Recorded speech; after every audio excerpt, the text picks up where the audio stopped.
여러분, 이스라엘 백성들이 기도를 안 했겠습니까? 이스라엘 백성들이 예배를 드리지 않았겠습니까? 다 드렸죠. 기도도 했죠. 근데 왜 은혜를 잘 몰라요? 은혜가 하늘에서 뚝 떨어지는 것처럼 그렇게만 생각하고 있었을까요? 여러분, 기도했더니 빵이 하늘에서 뚝 떨어집니까? 예배 드렸더니 갑자기 막혔던 문제가 그 다음날 무조건 예배만 드리면 그냥 탁탁 다 풀리고 해결이 됩니까? 여러분, 그렇게 되지 않습니다. 하나님의 은혜는 어떻게 되는가? 삶을 통해서, 주변을 통해서 은혜가 온다는 거예요. 그런데 여러분, 주변의 삶이 다 막혀져 있고 내 삶이 무질서하고 누구와도 화평하지 못하고 교회에 나아가지도 않고 엉망진창인데요, 어떻게 은혜가 퍼져나가며 어떻게 그 은혜를 누리겠냐는 거예요. 양이 길을 잃고 먹는 곳이 어딘지를 찾지를 못하고 고생하면서 헤매는 이유는 목자가 없기 때문이라 이렇게 말합니다.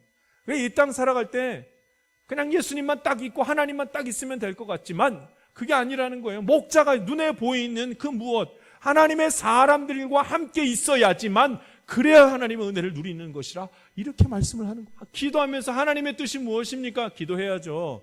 근데 여러분, 눈에 보이는 것으로 하나님께서 다 확인시켜 줍니다. 성경입니다. 성경 봐야 됩니다. 성경을 가만 들여다보면 하나님의 뜻이 어디 있고 내가 어디로 걸어가야 되는지를 정확하게 말씀하십니다. 그래서 예수님도 그 무엇, 마을마다 그 무엇, 어떤 것 하기 전에 제일 먼저 찾았던 곳이 회당이요, 그 회당에서 하나님의 나라를 선포하고 하나님의 나라, 하나님에 대한 말씀을 가르치시기 시작했습니다. 그러니까 인정해야 될 것이 있습니다, 여러분. 이 땅에서 인간으로 살아가게 되면 그 인생은 고됩니다.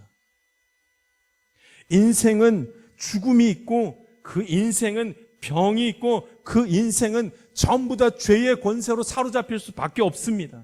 아무리 하나님의 은혜를 경험하는 자라 할지라도 모두 다 병으로 고생합니다. 하나님의 은혜가 내게 임했다는 것은 병들지 않는 삶이 아닙니다. 하나님의 은혜가 내게 임했다는 것은 실패하지 않는 삶이 아닙니다. 하나님의 은혜가 내게 임했다는 것은 죽지 않고 영원히 사는 것을 의미하지 않습니다. 하나님이 나와 함께하는 삶을 두고 은혜 가운데 있다고 말합니다. 내가 어떠한 상황 가운데 있다 할지라도 하나님 나와 함께 하시지. 아는 사람이 있고 하나님 없어 하는 사람이 있다는 겁니다. 성경입니다. 성경 보면 다 나옵니다. 은혜가 무엇이며 은혜가 어디에 머물며 은혜 가운데 있는 삶이 어떠한 삶인지가 전부 나옵니다. 설사 은혜를 안다 하더라도요, 매일매일 성경 보지 않으면 그 은혜, 알고 있었던 은혜, 깨달았던 은혜 다 잊어버립니다. 그래서 성경은 매일매일 보아야 합니다.